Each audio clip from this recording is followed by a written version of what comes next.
Sekarang ini sangat mudah ya. Kalau kita tak tahu daripada mana yang kita datang, sukar untuk kita menentukan hala tuju ke mana kita nak pergi. Ya. Tetapi kita kabur kadang-kadang sehingga kan kita tidak begitu setar akan sejarah silam. Saya tunjukkan ini satu supaya kita dapat sama-sama hayati. Apa yang ditulis oleh Julie Lena, The Secret Society of Freemasonry, Architects of Deception. Dia kata ada 3 cara untuk melemahkan dan menjajah sesuatu negeri. Yang pertama, kaburkan sejarahnya. Mereka telah berjaya mengkaburkan sejarah kita sampai hari ini. Kita ni kabur sejarah. Yang kedua, hancurkan bukti-bukti sejarah sehingga tidak bisa lagi diteliti dan dibuktikan kebenarannya. Ini pun sudah berjaya dibuat. Sampai banyak artifak sejarah kita hilang, kota-kota kita hilang. Mendam Rahib hilang. Ya, tidak ada siapa tahu bagaimana bentuk rupa Mendam Rahib. Mendam Rahib ini nama kapal yang terkenal yang dibina di zaman Sultan Mansur Shah Melaka 1453, 1453. Yang ketiga, putuskan hubungan mereka dengan leluhurnya dengan mengatakan leluhurnya itu bodoh dan primitif. Ramai di antara kita, terutamanya generasi terkemudian ini yang menganggap segala apa yang ditinggalkan oleh waktu tua kita ini kuno, ketinggalan, terkebelakang, primitif, sehingga bahasa kita pun tidak lagi dihormati.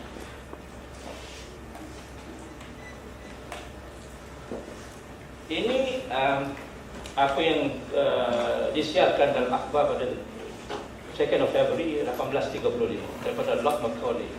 And Lord Macaulay's address to the British Parliament on 2nd of February 1835. Apa dia kata? Dia kata, I have travelled across the length and breadth of India, and I have not seen one person who is a beggar, who is a thief. Such wealth I have seen in this country, such high moral values, people of such caliber, that I do not think we would ever conquer this country. Ini dia kata, dia dah mengembara seluruh India. Unless we break the very backbone of this nation, which is her spiritual and cultural heritage, and therefore I propose that we replace her old and ancient education system, her culture. For if the Indians think that all that is foreign and English is good and greater than their own, they will lose their self-esteem, their native culture, and they will become what we want them, a truly dominated nation. Modul yang sama juga yang digunakan ke atas kita di tanah Melayu ini.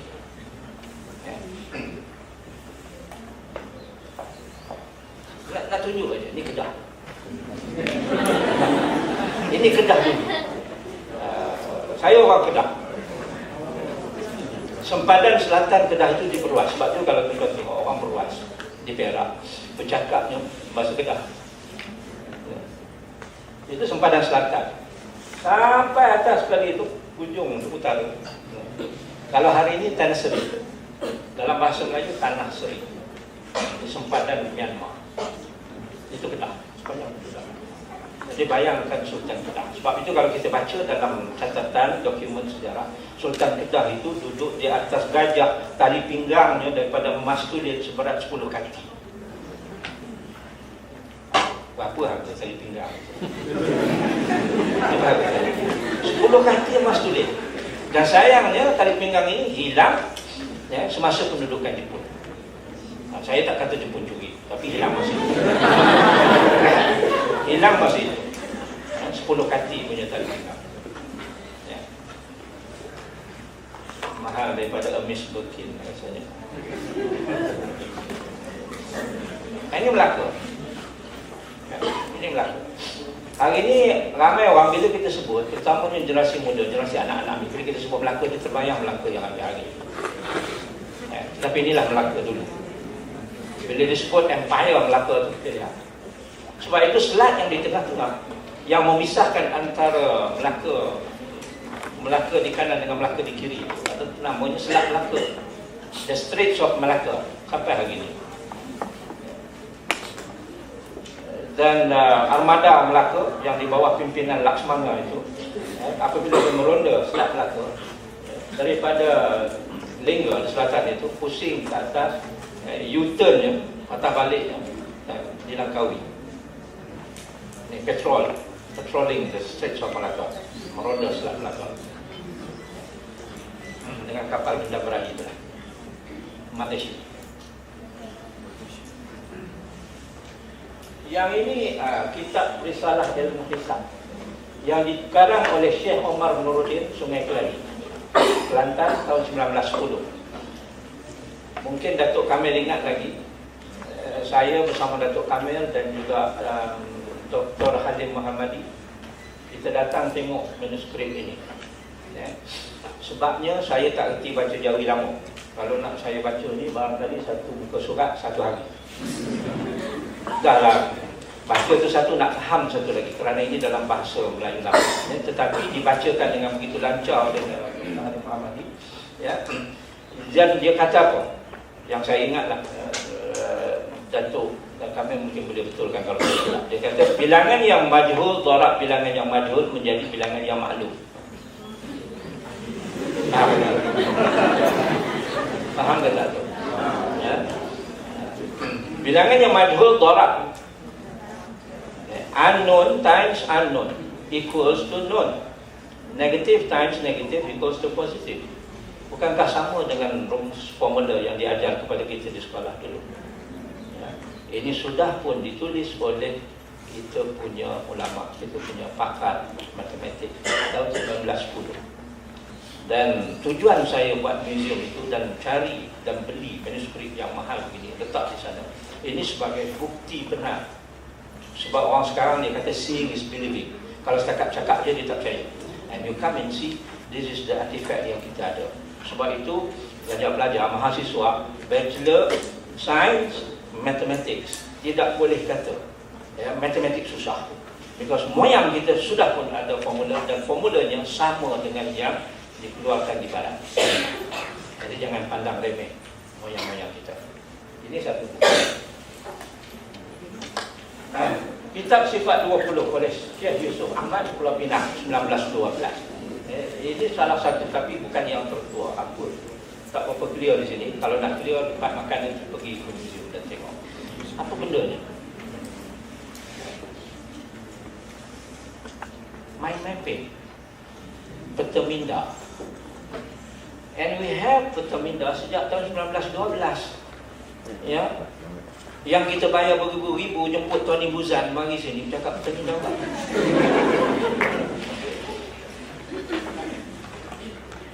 Moyang kita sudah ada peta minda. Dia tak panggil lah peta minda.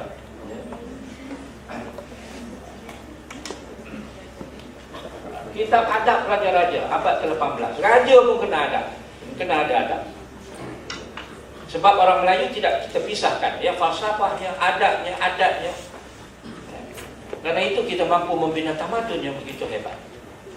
Jadi masalah kalau raja tidak ada adab. Dan kita ada dah garis panduan adab raja-raja.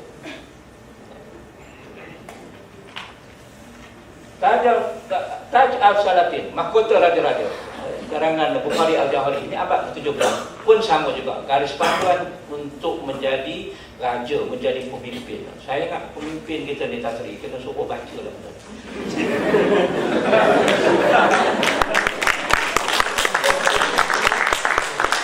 Nasihat Al-Muluk, nasihat kepada raja-raja. Ada nasihat kepada raja-raja lagi lama, 1821, 1821.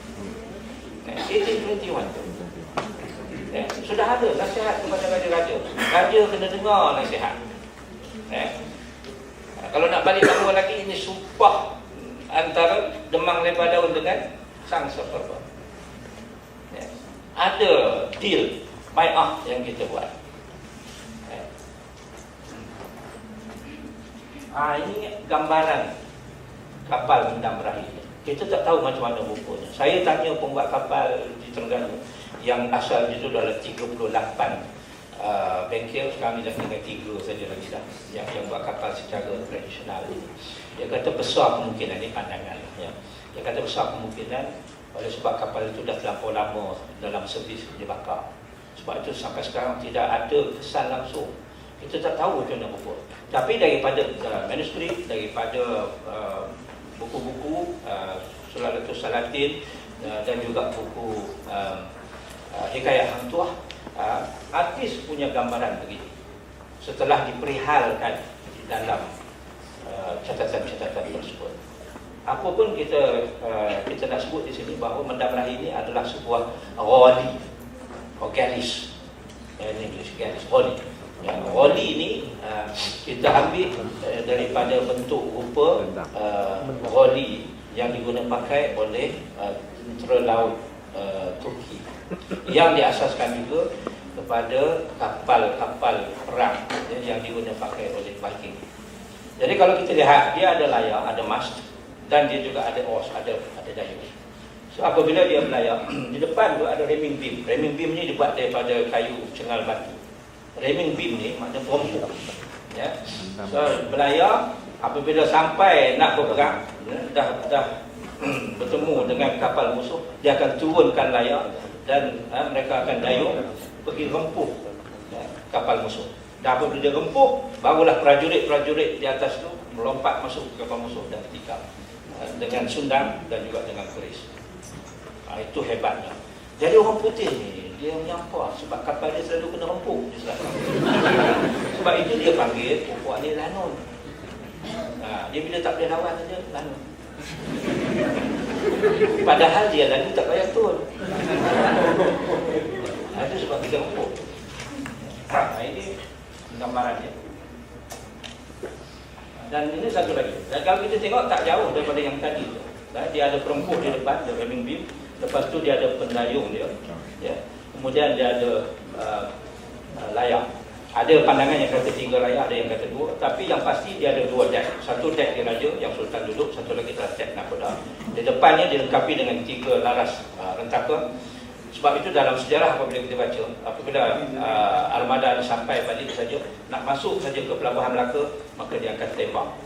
Dia akan tembak rentaka tu. Tum. Jadi Sultan tahu tak bahawa Mendam Rahi sudah sampai. Nama pun special, dalam Mendam Rahi pula.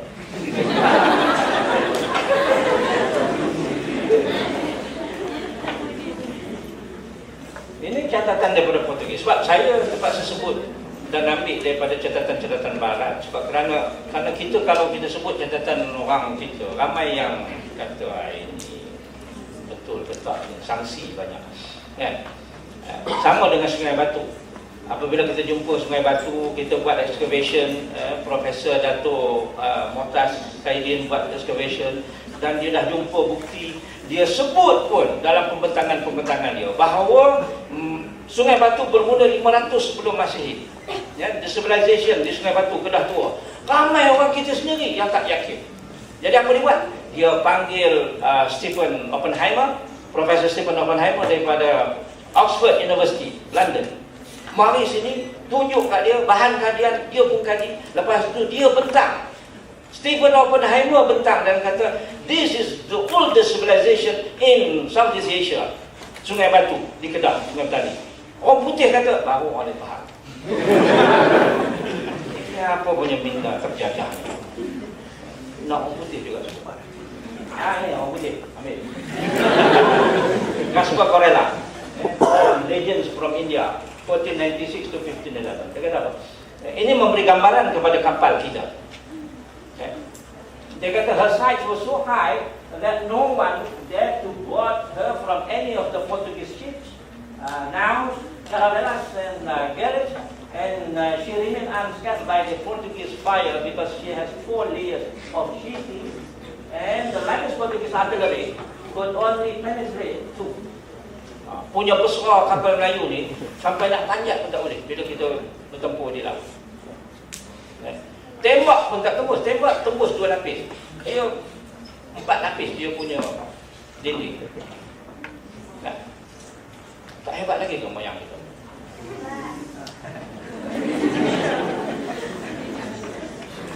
Ini gambaran di dalam manuskrip. Gambaran galis tadi, yang ada layar dan juga ada pendayung.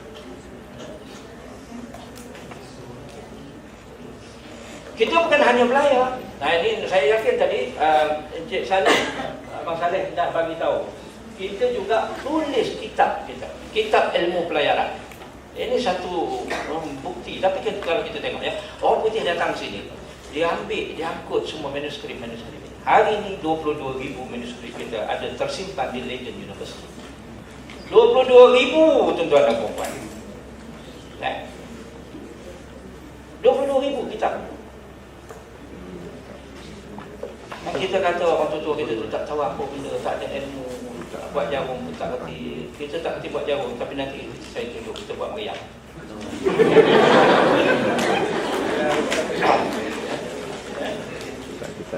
Kitab-kitab begini diambil dan disimpan di sana. Dan pusat pengumpulan manuskrip di Perpustakaan Negara managed to bring back 5,000. Sebahagiannya adalah kopi. Sebab yang original kita tak mampu nak beli. Million dia tahu. Dan dia curi daripada kita. Bagi saya tak mustahak fizikal itu, mustahak konten. Dan sesetengah daripada imperialis barat ini, ya, mereka tidak highlight pun kitab-kitab yang ada nilai ilmu ini. Yang dia highlight adalah cerita-cerita dongeng. Dia kaji cerita-cerita dongeng mistik dan sebagainya. Dia nak kita lena dalam dongengan dan mistik itu. Tetapi yang saintifik, kitab ilmu pelayaran, bagaimana nak menentukan arah mata angin dan sebagainya, yang itu dia tidak highlight. Pulanglah kepada kita, generasi yang muda ni khusus, untuk mengkaji dan menggali kembali khazanah ilmu yang telah ditinggalkan oleh nenek moyang kita. Ini dalam Straits Times of Singapore. Dr. Mahathir pernah quote ini dalam salah satu ucapan dia. Saya mengkaji ucapan Dr. Mahathir. Mahathir 1.0, Mahathir 2.0. Beza. Yang ini masa 1.0. Dia quote from this paper. The first man to sail around the world was a Malay. Yang ini yang sahabat saya Dr. Haidar dia tengah mengkaji sekarang ni, dapat few grants untuk mengkaji siapa dia orang Melayu ni, yang dalam catatan Antonio Pagafita ditulis namanya itu Henry, dan sebab dia hitam, maklum sajalah orang pergi ke laut kan lagi hitam, dia sebut Henry the Black, Henry di Malacca, yang Cikgu Harun Aminur Rashid tulis namanya Panglima Awal. Itu bukan nama sebenar, nama yang diberikan oleh penulis. Tapi ini orang lain. Minggu lepas saya di Filipina, orang Filipina pun tahu, dan saya pelik ya, Datuk kami, orang Filipina managed to get grant from UNESCO, juga study pasal this Malay man, Malay sailor ni, kerana dia yang bawa Magellan landed di Pulau Cebu pada 1521, 1521. They get quite a big chunk of money from UNESCO.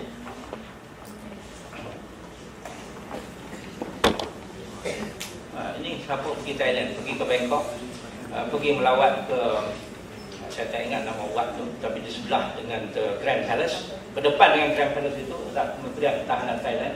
Meriam ni sebenarnya adalah meriam yang dibuat oleh orang Patani, digunakan oleh Ratu Pelangi, ya, untuk expel, untuk mempertahankan Patani daripada serangan Thai, daripada Bangkok. Akhirnya selepas saya ingat 4-5 kali serangan, akhirnya Patani jatuh. Patani jatuh bukan sebab tak kuat, ya, kerana ada internal bickering, berebut nak jadi raja dan sebagainya.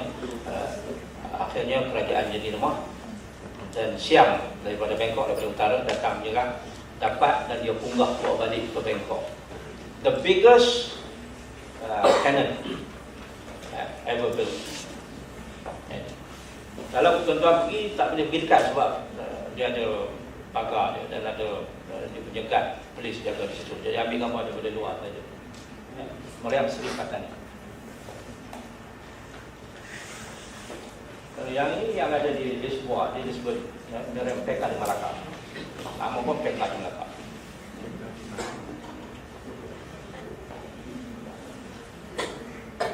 Yang ni meriam ekor lontong. Sebab di hujung tu dia tengok macam ekor lontong. Ini hanya dapat di Kedah. Orang Kedah guna ni, dia gantung banyak-banyak atas pokok, ditembak daripada atas pokok, ataupun di pelepas kapal dia tembak. Sebab sekali si peluru tembak sekali. Kalau ramai mari kan tembak sekali kena mungkin seorang mati, dua orang lagi terkejut gitu. Datang lagi ramai dia pasal ambil banyak-banyak tembak lagi. Saya digantung 3-4 kan. Tembak dia boleh lewatkan serangan. Ya.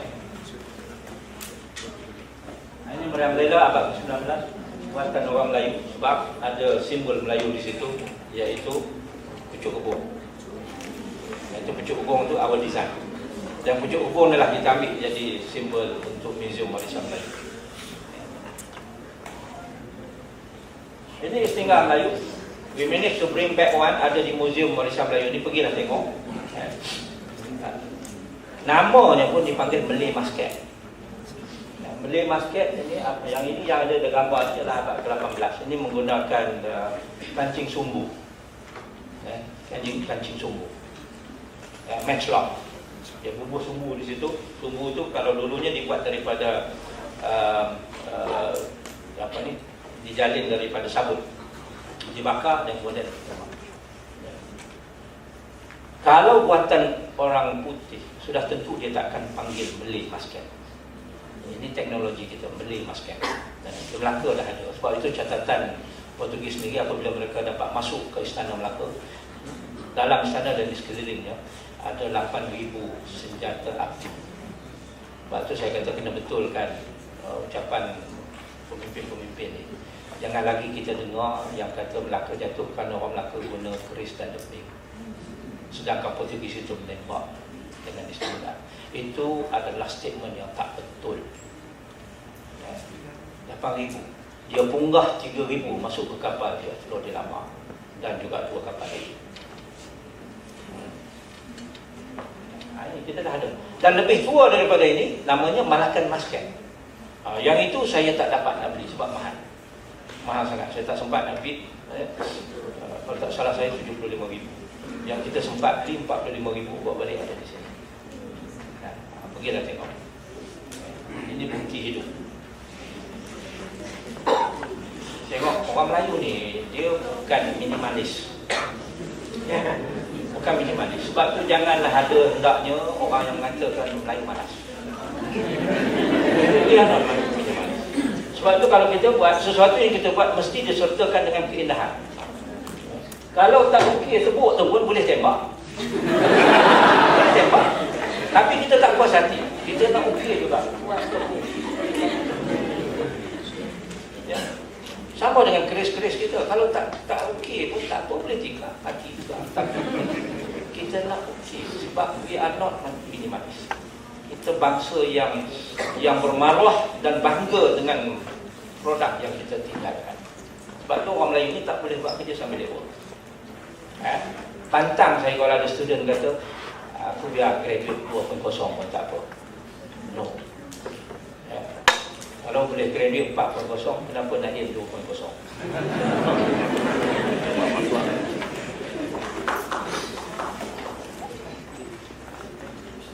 Dalam perang Kedah, orang Kedah, orang Melayu Kedah melawan Siam, perang musuh bisik 1821 1842. Ini antara senjata yang digunakan oleh orang Kedah, dirampas oleh kerajaan Kedah kalah pada waktu itu dan disusun di Museum di Thai, the Tower of Flintlock, the Tower of Flintlock.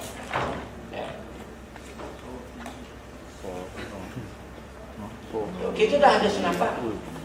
Kita buat manual, kitab ilmu berdil.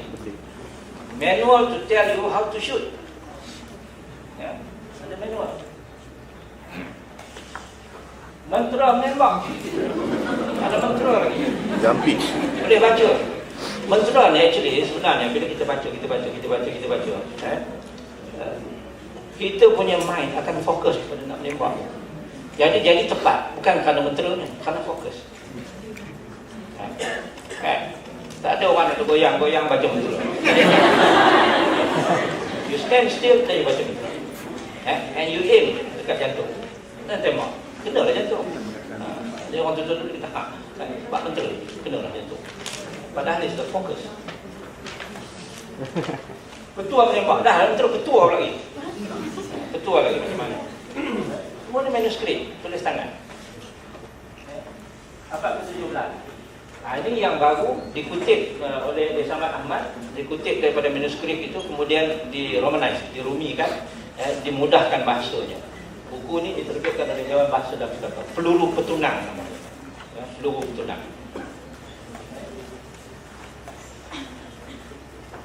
Ini bukti yang saya katakan tadi di Melaka itu masa Portugis datang. Dia kata some Muslims who were taking refuge in the town some distance away began sniping at the Portuguese with muskets. Ni Portugis punya catatan, Alfonso de Albuquerque. Dia sebenarnya pronounce dia Alfonso de Albuquerque. Sebab bila saya pergi sana, saya sebut Alfonso de Albuquerque, orang sana betul kan? Kata no, Alfonso de Albuquerque. Dulu saya ingat lagi sekolah rendah, saya sebut Alfonso de Albuquerque. Guru sejarah masa itu, guru tawarikh, dia betulkan. Dia kata Albuquerque. Okey, dia tak mahu. Jadi bila orang Portugis beritahu saya Albuquerque, saya baik cikgu tu dah tak ada.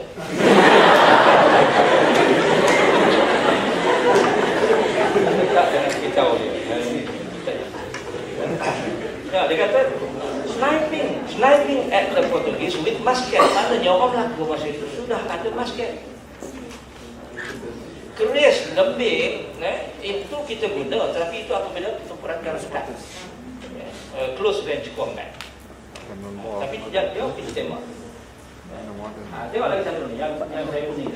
Antonio de Abreu was wounded in the jaw by a musket shot. Dia kena tembak dengan sniper. Melaka ada sniper apa? Sniper, kalau kita tengok, saya tengok dah senapang itu kecil saja, pelurunya kecil. Dia bukan untuk membunuh sebenarnya, tetapi untuk warning. Dia tembak pergi kena jaw. Beberapa gigi dia, Antonio ni, beberapa gigi dia patah, lidah dia putus. Dan sampailah beberapa tahun selepas 15-11 ini, ikut catatan Portugis, tak sembuh lagi Antonio. Dia punya jaw, rahang dia tu, tak boleh cakap.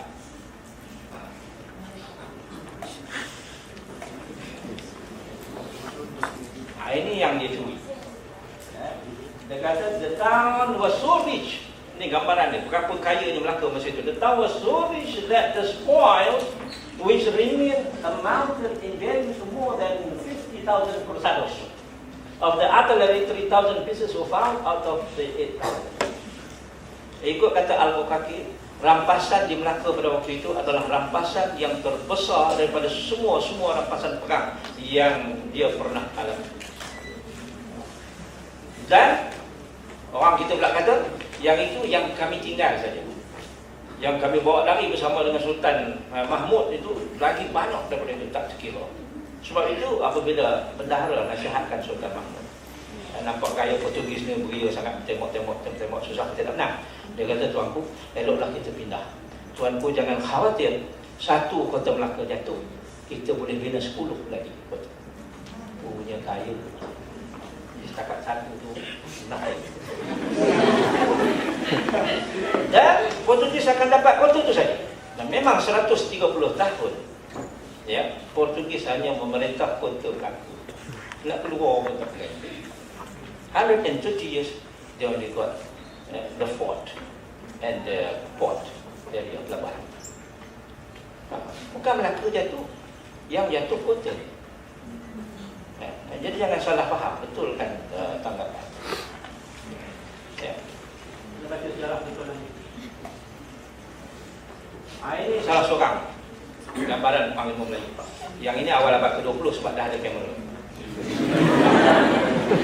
Saya tak kata, jangan ingat orang ini Melaka dulu, tak. Melaka 15-11 masa tu kamera tak ada. Bila ada kamera, maknanya dia mesti awal abad ke-20, 19 something. Tengok dia bawa masketnya, setinggalnya, kemudian di belakang itu sudangnya, di pinggang ada keris. Sebab itu kalau kita baca dalam jarang faham kalau salah saya.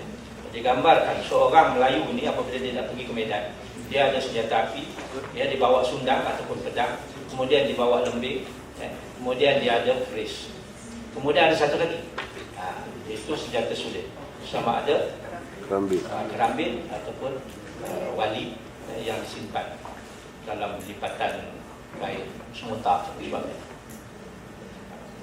So, daripada jauh tembak tu, tembak dah habis tu kan, lapang dulu, sekali lantak. Itu sebab orang pergi lapang lantak, sekali lantak, sekali tembak. Memang ramai lagi. Nak lantak pula, dia dah lebih dekat. Jadi letak ke tepi, baling lebih. Yang kita baling lebih ni bukan tombak. Tombak tak boleh baling besar. Tombak pun daripada atas gajah. Jangan kata kita baling bantuk. Tombak nak angkat pun berat, jangan baling. Baling lebih. Datang lagi dekat, kita keluarkan pedang ataupun sundang, libas. Libas dia lari masuk bawah rumah. Masuk bawah rumah nak libas susah. Pasal apa? Tiang ceragak kan. Barulah kita keris. Mari. Itu close range combat. Sebab tu kita buat keris. Tahun lepas dengan kerjasama daripada Akademi Sains Malaysia bawah Datin Khatijah, pertama kali kita buat kolaborasi bengkel pembuatan keris. Kita jemput orang-orang sains sebab sekarang ni saya percaya sudah tiba masanya kita menganalisis heritage ini dari sudut saintifik. Datang pakar-pakar metallurgi untuk melihat metal yang kita gunakan, yang kita adun, yang kita tempur untuk buat keris.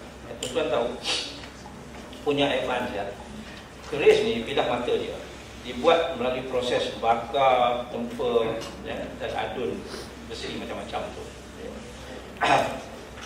Bilah keris kita sama dengan bilah pedang Salahuddin Al-Ayyubi. Bilah pedang ini dikaji oleh pakar saintis metallurgi Jerman baru-baru ini, dan dia nak tahu macam mana rahsia bilah pedang itu tajam sampaikan dia boleh pierce through the armor, baju besi. Tikam boleh masuk baju besi tentera salib. Rupanya kajian saintifik itu mendapati pada mata tu ada carbon nanotubes, CNT, carbon nanotubes yang disusun menyebabkan dia begitu tajam. Dan proses itu sama dengan pembuatan bilah keris. Sebab tu keris pun, kalau kita tengok keris-keris yang bagus tu, hari ini pun ada tukang-tukang boleh buat adunan 7 jenis besi. Kalau Taming Sari tu katanya 20, ataupun ada pandangan kata 21 jenis besi. Itu kalau tikam, banyak besi boleh tembus. Sebab carbon nanotubes tadi. Itu rahsianya. Jadi kita buat program bersama dengan Akademi Sains supaya orang sains dapat menganalisis keris itu. Sebab kita nak elak pada cerita sebab ada jin dalam tu. Bukan ada jin tapi ada carbon nanotube. Jadi lepas ni jangan kata keris berbisa kerana jin tak. Keris berbisa kerana carbon nanotube. Tak faham semua. Ini tentera Aceh. Semasa Aceh melawan Belanda. Tengok, dah botol ni. Senapang yang dia bawa tu namanya Blunderbuss. Blunderbuss, pemuras. Pemuras. Pemuras ini popular dipakai di atas kapal. Sebab itu orang selalu associate pemuras ini dengan senjata pirate, senjata langit. Salah satu paraphernalia Sultan Brunei sampai hari ini ialah pemuras. So kalau perarakan dia paraphernalia dia punya panglima tu akan bawa pemuras. Sebab Brunei adalah kerajaan yang besar satu ketika. Atas kapal apabila habis peluru, dia akan sumbat apa saja, batu jala ke, botol dipecahkan. Itu kemudian ditembak. Itu sebab orang barat cukup takut. Segala macam besi, segala macam kaca datang ke muka dia. Ini tentang ini kita punya lela rentaka. Punya kaya kita, tengok. Sebab itu apa orang putih datang, dia heran tengok, banyaknya nyala pergi orang. Letak bawah babai ayam. Sama gitu saya. ini ada Edward Monckton. 1772, the Honorable Edward Monckton, the envoy of the East India Company, wrote to India that the King of Kedah, Sultan Kedah, the King of Kedah, and all the Malay kings have got guns enough to drive all the Europeans out of India, if they knew how to make use of it. Ya, kita punya cache, kita punya simpanan senjata api pada waktu itu punya mana? Sebab itu catatan dia orang ni, kita tak kata, macam saya kata tadi lah, bawa uban ayam dalam bawah pokok aromanis kalau diperlihat dalam payung. Orang putih kata kalau dia orang ni betul-betul guna berapa batalion tentera British yang ada di India, dia boleh halap tu. Saya buat kajian, saya tulis buku tentang Peta Kuala Kedah. Berapa banyak senjata api yang dibeli oleh Sultan Kedah waktu itu, daripada Portugis, daripada Belanda, daripada Inggeris, dia campur-campur. The same teknik yang kita guna sekarang. Kita tak beli daripada satu negara saja sebab dia know the teknologi. So, kita beli daripada pelbagai negara.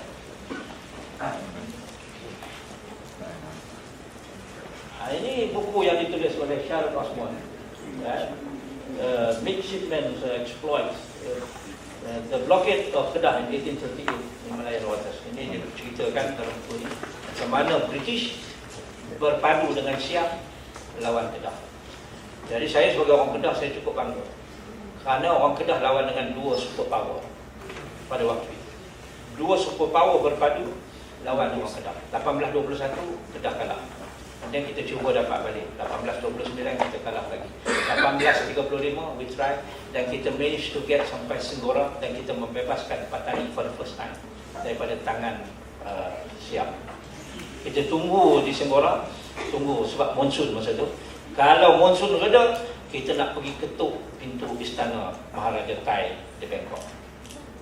Tunggu, hujan tak reda, bantuan tentera daripada Kelantan, Terengganu tak sampai-sampai lagi. 150,000 tentera Siam turun, kita pun bergundur balik dalam perang Hatnyai. Syekh Abdul Samad Al-Falimbani gugur syahid dan dikebumikan di kampung yang nama Ban Perang di Hatnyai.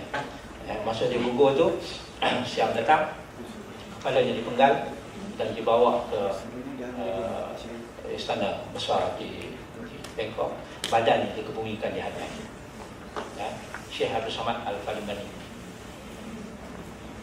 Ini bukti bahawa memang mereka berpadu kerana mereka sign treaty tahun 1926 yang namanya Perjanjian Berne.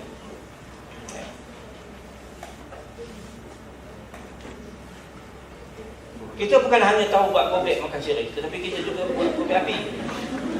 Bila dah kita buat meriam, nak cucuh dengan apa? Sebab meriam tu perlu dicucuh api kan. Jadi orang dulu buat gobek api. Siapa yang buat gobek api ni? Saintis. Kerana nak buat gobek api, mesti tahu biologi, mesti tahu physics, mesti tahu chemistry. Abuk daripada daun apa nak letak di hujung tu. And then dia punya mampatan itu, berapa kuat mampatan itu, berapa degree Celsius kepanasan yang boleh membakar hujung. Ini namanya gobek api. Yang ni pun ramai orang tahu. Generasi muda tak tahu.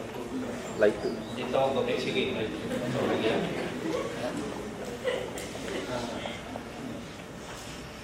Datang orang Amerika, dia curi yang ini, dia balik, dia buat tiruan, dan register patent Datuk Kamil by the American under the name of fire piston.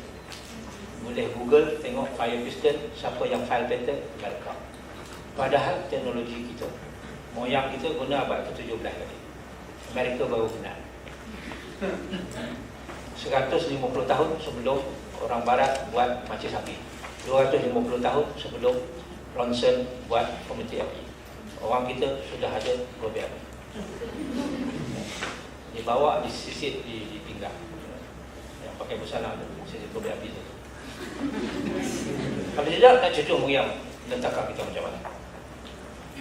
Ya. Tengok keris. Saya tak nak tunjuk yang ada di Malaysia. Saya tunjuk yang ni orang curi buat banyak. Di Tropen Museum ada 1000 bilah. Keris kelas istana. Ni macam ni. Koleksi Tropen Museum dah ada. Tengok.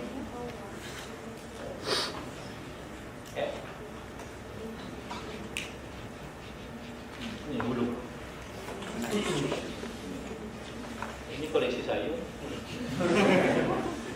Tapi ukiran dia. Bunga ketambui. Nampak pun okey. Sebab bukan minimalis kan. Satu, yang kedua barangkali free time masa tu.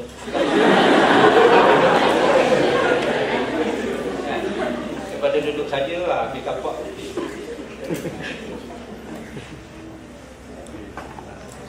Bukan hulu saja, mata keris. Ini yang kita panggil pamor. Pamor sebab campuran besi itu dia akan keluar corak tertentu yang dipanggil pamor. Pamor ada dua jenis. Satu disebut pamor rekan, satu lagi pamor tiban. Yang tiban tu natural, alami. Yang rekan itu memang dia set untuk jadi bentuk apa-apa. Yang dahsyat kita punya empu. Tengok rumah. Okey awal larat saja sampai tak larat. Awal larat itu pakai manis. Awal larat, awal larat. Rumah penghulu. Tak payah aircon. Lubang banyak. Airflow. Cantik. Kita sekarang ni tak mau buat dengan kayu. Buat dengan batu semua kan. Lepas tu gaduh kolong panas. Ubah aircon. Satu bilik satu aircon. Kompresor hala rumah belakang. Rumah belakang pula kata kami pun panas. Ada pula dia. Selamanya panas. Ini rumah orang kaya. Yang tadi tu rumah ini rumah orang kaya. Tengok rumah orang kaya.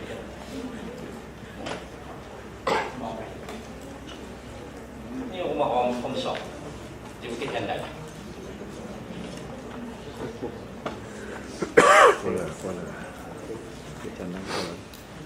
Ini rumah Demak, rumah Penghulu Gani di Melaka. Tengok tangga tu dah. Tengoklah seninya macam mana. Lagi malas lagi kan? Dedikasi. Istana Bukit Candan. Istana Perak. Sebab itu orang putih bila dia datang, dia rasa malu. Sebab tu dia curi artifak kita, dia ambil artifak kita, dia ambil kitab-kitab kita, supaya generasi kemudian ni, apabila kita bagi tahu kata moyang dia tak tahu apa-apa, dia percaya. Sebab tak ada kepandaian. Ilmu tu dah dicuri. Bukti tak ada. Waktu hilang dia video ni. Ini istana macam ni. Bismillah.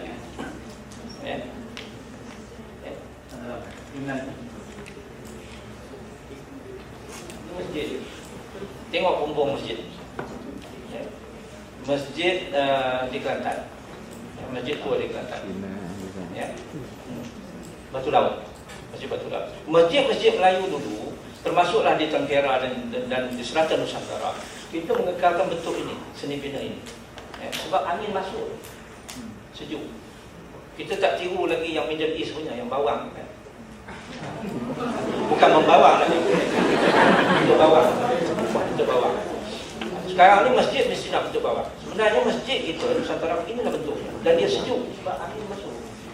Dan angin masuk dan dia menyejukkan bawah. Atas tu tempat orang bersuduk. Dan kita banyak kekalkan bentuk piramid ni sebenarnya. Tudung saji kita, cuba kaji, ada orang buat master tudung saji, dengan ketinggian tertentu, dengan kelebaran tertentu, bagaimana air trap dalam tudung saji itu boleh mengekalkan makanan tidak basi. Ganti dengan, orang dulu buat dengan buang, ganti dengan plastik basi. Sebab angin tak boleh masuk, udara tak boleh masuk. Itu kepandaian orang kita. Sampai hari ni, nasi lemak pun kita bungkus macam ni. Betul tak? Kalau bungkus macam tu rasa apa-apa sedap.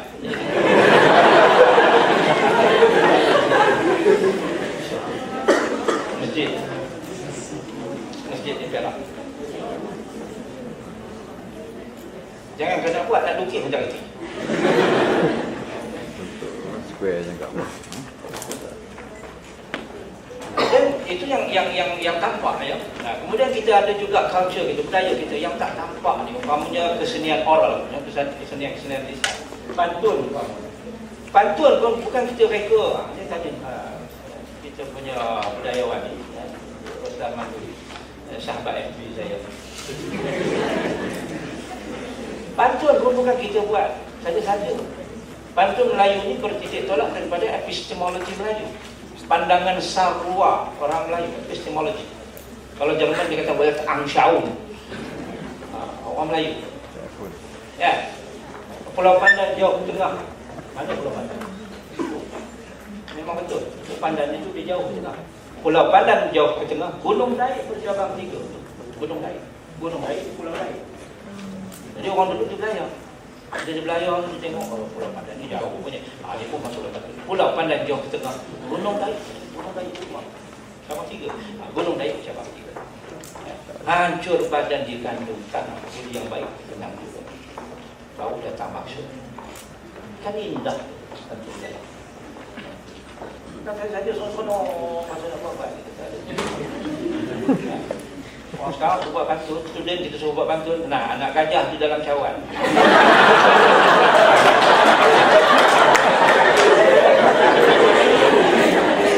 Langsung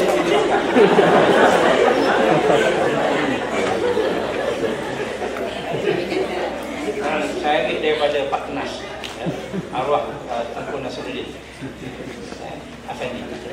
Apa guna pantun Melayu? Mengajar orang supaya tahu. Tahu bodoh mencari guru, dan tahu bodoh cari guru. Tahu menjaga aib malu, tahu mengekang hawa nafsu, tahu meneladani arif meniru, tahu beramal dengan berilmu, tahu hidup ada di tujuh, tahu mati azab menunggu. Itu tahu punya Melayu. Tahu bodoh cari guru. Tahu bodoh tu menzorak. Sampai sudah bodoh. Tahu menjaga aib malu. Tahu jaga aib malu, selfie tak tentu apa. Bayar tahu pula kabut. Tahu mengekang hawa nafsu, tahu meneladan arif. Tahu dari arifnya tu copy paste. Tengok tak reti. Copy paste memanglah kami bicara, kami kata plagiat. Tak tiru tapi tak reti. Tahu meneladan arif meniru. Meniru pun kena arif. Tahu beramal dengan berilmu, tahu hidup ada di tujuh, tahu mati azab menunggu. Apa guna pantun Melayu? Memberi petunjuk kepada yang mahu. Petunjuk agama, sunnah dan fardu. Petunjuk adat, membaikkan laku.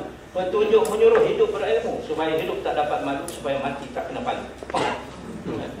Hidup dah dapat malu, mati kena palu. Kita pun tak berapa suka pantun kita, menganggap pantun tu kuno, pantun buang masa dan sebagainya. Orang Perancis tiba-tiba berminat dan mengkaji pantun Melayu. Ditubuhkan persatuan sampai hari ini ada. Persatuan pantun di Perancis, Association Française de Pantun. Ini salah satu pantun saya yang dihasilkan oleh Persatuan Pantun Perancis. Saya terjemahkan dalam bahasa Melayu. Kalau tidak kerana bintang, masakan bulan naik setinggi. Kalau tidak kerana abang, masakan sahaya datang kemari. Oh, ini mesti perempuan yang pantun. Tidak biasa dengar tu Pak. Yang sebelah sana tu saya tak lagi nak bunyi dah. Saya cari orang bahasa Perancis. Hari itu saya belajar tu. Dia punya makhraj tak betul. Dan seorang daripada pengkaji pantun daripada Perancis, François Reneri datang ke sini. Reneri dia datang ke sini di Dewan Bahasa mengkaji pantun. Akhirnya beliau menghasilkan buku Alam Pantun Melayu, Studies untuk Mendidik Pantun. Nampak? Kita pandang remeh, orang pandang tinggi. Kerana pantun ada kaitan dengan kita punya kebolehan berfikir aras tinggi. Sibuk di sekolah-sekolah duk kebat kan. Kemahiran berfikir aras tinggi, kemahiran berfikir aras tinggi. Ini satu manifestasi. Boleh berfikir dan menghasilkan pantun secara spontan. Sebab itu orang sebut pantun itu. Kasih sayangnya pantun. Kan? Nasihatnya pantun, selokanya, guraunya pantun. Nak bertikam pun pantun. Tengok pada pakaian kita. Dan tengkolok Seri Mahkota yang dihasilkan untuk Yang Maha Mulia Sultan Buddha masa kita ada start kerja gitu. Tengkolok yang bagus. Apa falsafah dia? Asas 5 susun siri, 8 ke 5 perkara. Menjunjung syariat, mendukung adat, memimpin dengan hemat, berdaulat sepanjang hayat, bersemayam dalam rahmat dan berkat. Lengkap dengan filosofi. Sebab orang Melayu tak buat saya saja, dia ada falsafah. Jadi sebagai langkah ke hadapan, yang hebat tadi itu, dia mati gitu saja. Generasi kemudian tak tahu, mana kita tahu ada buku macam tu, mana kita tahu ada kitab gitu, mana kita tahu moyang kita dah tahu main pad. Mana kita tahu orang dulu-dulu ada metallurgis kan? Mana orang kita tahu orang dulu boleh belajar begitu, tak ada apa-apa sebagainya.